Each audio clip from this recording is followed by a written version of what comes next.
Hello everybody and welcome to MMORPG.com. I'm Bill Murphy and this is Torchlight Frontiers. That's right, the Alpha 3 has kicked off, the NDA is gone, so I'm going to record a little bit of footage and talk about the game. One thing that you're going to notice right now is that for some reason or another, and this is the state of alphas, right? I am unable to get the sound to come through on a dual monitor setup. If I Alt-Tab out, the sound is there. But then as soon as I go back into the game, it's not there. It works fine on my laptop, but that's not really good enough for recording, so we're just going to kind of deal with this, and you'll deal with my droning voice. It's a shame, though, because there is fantastic music from the same guys who did the music for Torchlight 1 and 2. So I'm hoping that by the time I'm done recording this, we've got some music or something. Maybe it's magically being recorded and I just can't hear it coming out of my speakers. In any case, there are only 2 classes and 2 frontiers. That's two. When I say frontiers, it's like a biome or a region of the world. But the 2 classes are the Dusk Mage, which is what you have here, and then you have the other class, which is really pretty neat here, called the Forged. That's what I'm going to create for you guys right now, and you guys can get a peek at these. So these Forged are like, sentient mechanical beings. Let's see, let's give them a random name. Robbie, that's perfect. And we've got, you can pick your pets. There are a few pets in here already. Obviously, I'm expecting more pets to be added. Retrievers, llamas, or alpacas, I apologize to all you alpaca lovers, and owls. I think for this purpose, we're going to go with a teal owl. I like the idea of a teal owl. Named Isabella? Sure, why not? So this is just alpha. And then you have a very work-in-progress introduction that tells you about what happened to the world after the events of Torchlight 2. And we're going to kind of skip that because I don't want to spoil it, especially considering it's very work in progress. And then we're just going to get right into playing, and I'll talk over the action here. I hate the fact that there's no sound. At least I hope there's sound. And you guys will get a good look at how things are in the first game. So this is Alpha 3. This is very much a work in progress. And, my controller's not working. That kind of makes me sad. It was working earlier. Yeah, so the Xbox controller is supposed to work with this sucker, but it's not. It doesn't mean anything, though, because you can still play with mouse and keyboard just fine. The Xbox controller just feels real good. So you arrive at the... basically, the world is in danger again, and you've got to go out there and fight back the darkness. And goblins are taking over the outpost, so you've got to go back and you've got to go out and take care of things. So this is cool. The Forged has a heat mechanic. It's not like a typical mana mechanic. So once heat is built up, you use event skill to unleash it. Event skill in this case is Vortex Bomb. So you have your regular attack and you have rapid fire. That builds up your heat, and then boom, Vortex Bomb. So yeah, let's go find some goblins and kill the heck out of them.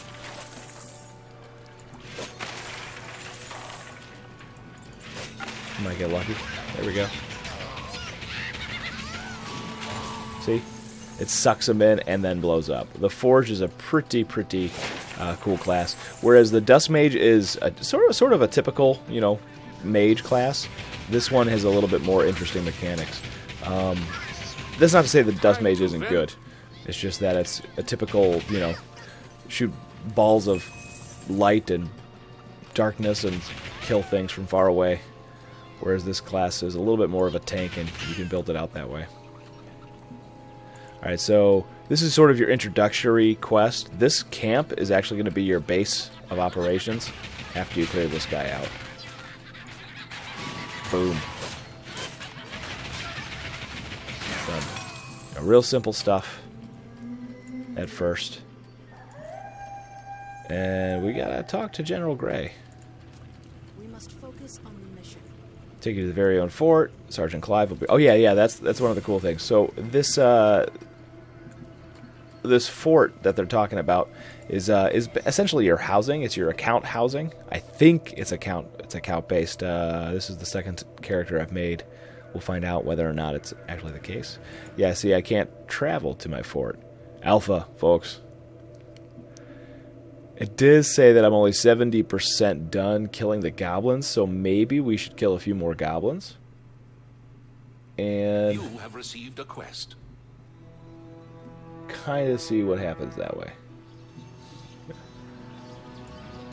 Nope, that worked.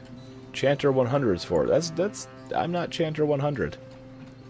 I think I'm in someone else's fort because this is not mine. Yeah, that's all Chanter 100 stuff. How did I get there? Ooh, I don't know. Did we talk about how this is bugs? So let's go back to the Imperial Outpost.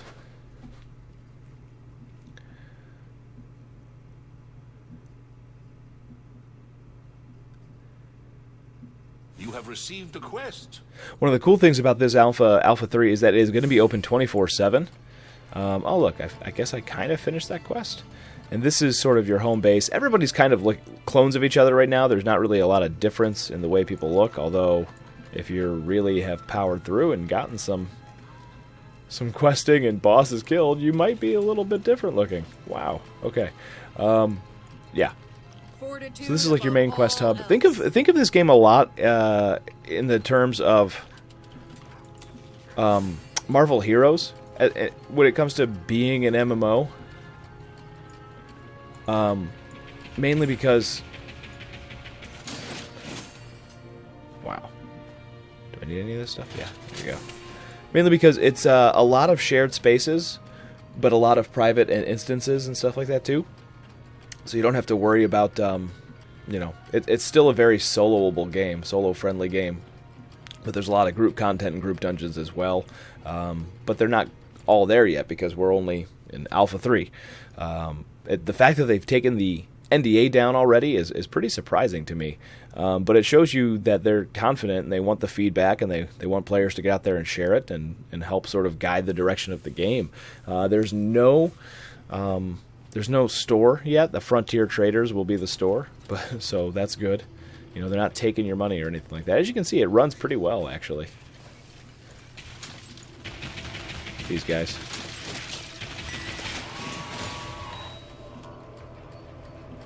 We need to meet General Gray in the Den of Upheaval.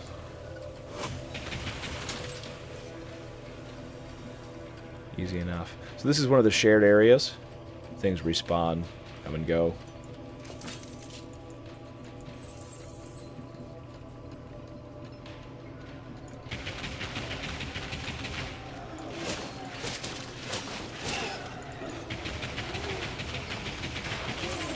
Oddly, my heat's not going up.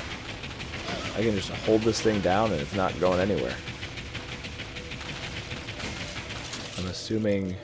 Yeah, that must be interesting.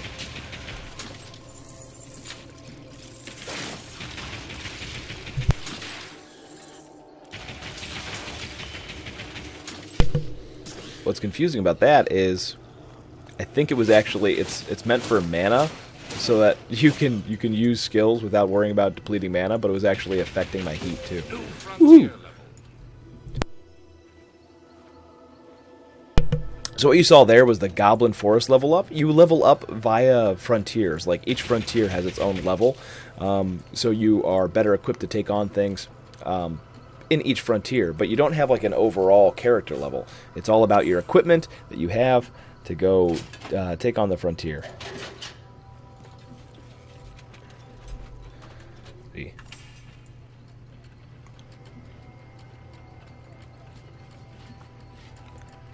And yes, there are crafting materials. Notice the tree here. I will take this stuff, and you can then take it back to your fort to build things.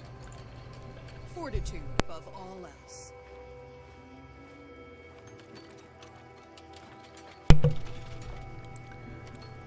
You have a Right, new quest. so essentially we're going to take our relic weapon. They gave us our first relic weapon. Everybody gets the blood drinker to start.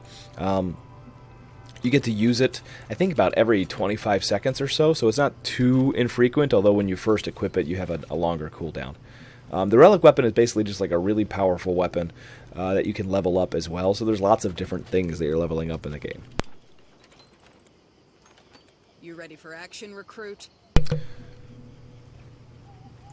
Alright, so she wants me to head into the Den of Upheaval, clean it out. This one is, I think, a private dungeon. So if you bring your team in there, that's fine, but it's solo otherwise.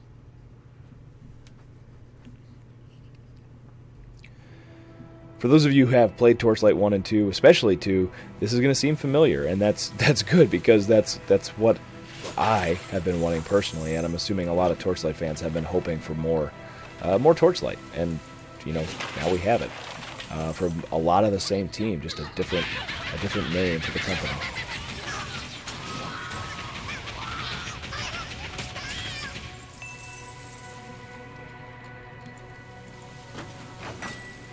So those little red dots that you're picking up are actually skill points.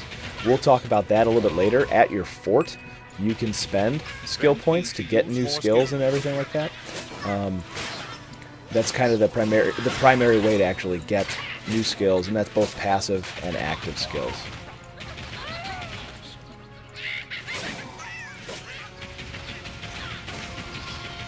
Vent heat to use more skills. That's cool.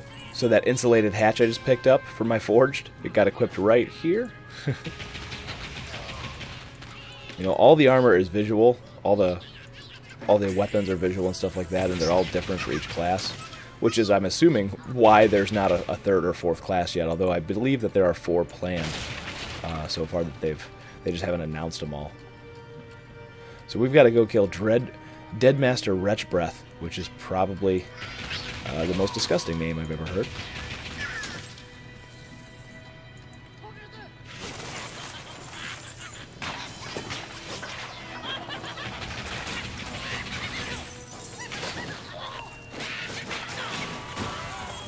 That is a very powerful skill. I almost wish that these guys weren't so ranged, though, because they're not getting close to me. I have to get up close to them for them to use it.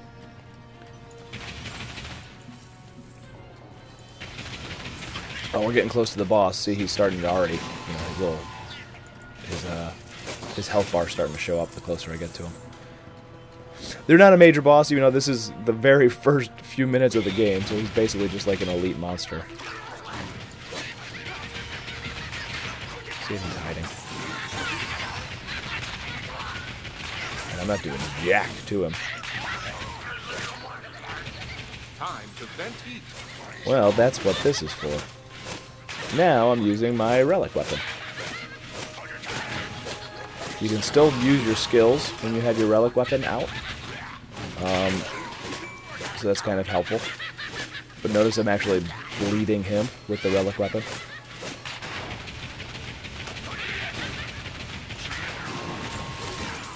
Boom. Dead. And we got some stuff. Stuff is good. Now, earlier today when I was playing this, these dungeon exit portals were not working, but we'll find out if they are. So yeah, reinforced crab legs. Look. Woo! Everything's better looking. Alright, that time it worked. So is this seeming familiar yet? This is basically 15 minutes of gameplay. And you're looking at it and you're probably saying, well, this is like Torchlight. Duh. This is the Torchlight MMO that was always planned for the game. It's just taken a long time to get there. Torchlight 1 was the single-player action RPG, the proof of concept. And then Torchlight 2 was the multiplayer, but still, more like LAN multiplayer, and there is their network connection and stuff like that, but very much a single-player game. Now, this is an always online quasi-MMO, I guess you'd call it. And I dig that about that. Alright, so we need to use your town portal to return to the Imperial Outpost. There we go. Open your portal. So you have potions that you have to use, but it's like an item that you can use, so it's not like Diablo 3 or anything like that where the potions just have to recharge, or Path of Exile for that matter. You do have to keep potions stocked, but you don't have to keep town portal scrolls stocked up, so that's kind of nice. I'm sure we can help each other. Gotta go kill some zombies, bring her some clothes, and she'll give me some stuff. All of these quests are just essentially, reasons to reasons to level up your character in the different zones and everything like that. This is the first shop that's available. Sell all your stuff there. You can still send your pet back to town also if you get a little full.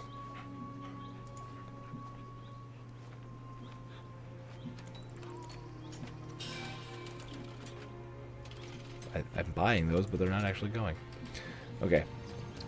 Go to the Cave of Sorrows and talk to Thane Snow.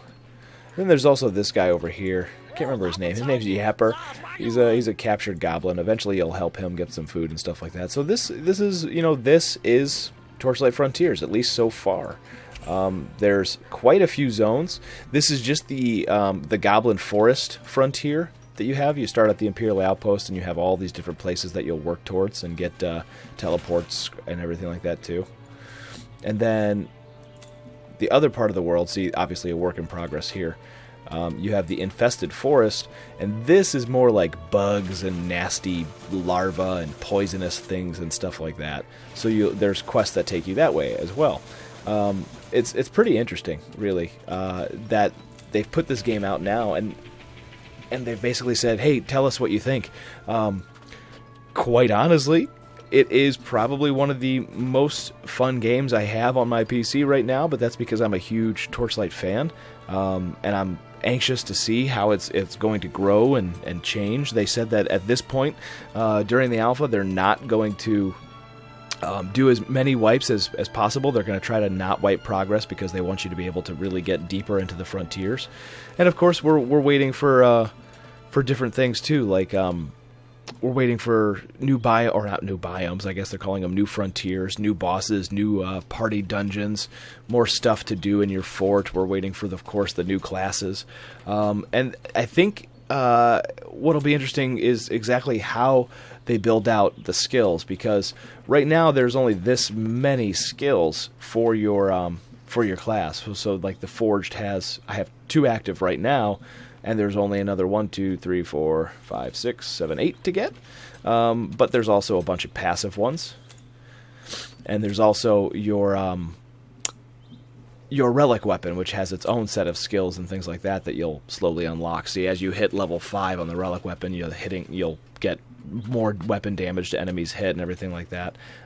So it'll be interesting, I think, to see how the game develops. They've already changed so much since Alpha 1 and Alpha 2, with the ability to have a wardrobe in your house. So the wardrobe, you can actually put in a set of items on it, so you have a second set of items for when you want to go fight something specific.